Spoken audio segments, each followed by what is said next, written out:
কালকের আমি এক জায়গায় যাবো বলে বাড়ি থেকে বার হয়েছিলাম। তো অটোয় করে যেতে হবে। দূর থেকে দেখলাম যে একটা অটো আসছে, মানে পিছনে তার 4 জন বসে আছে, সামনে 3 জন বসে আছে।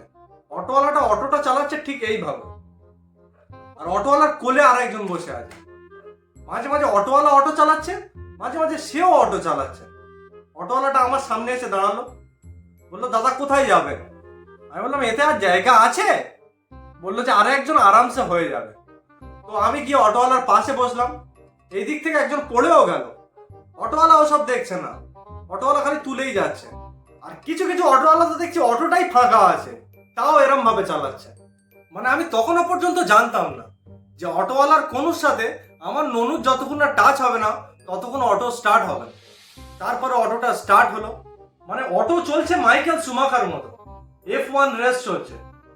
সবার মধ্যে যেন আন্তরিক রেস কাজ করছে একটা, মানে সবার টার্গেট যে সামনের অটোটার থেকে আগে যেতে হবে, ওটাই ওর জীবনের লক্ষ্য।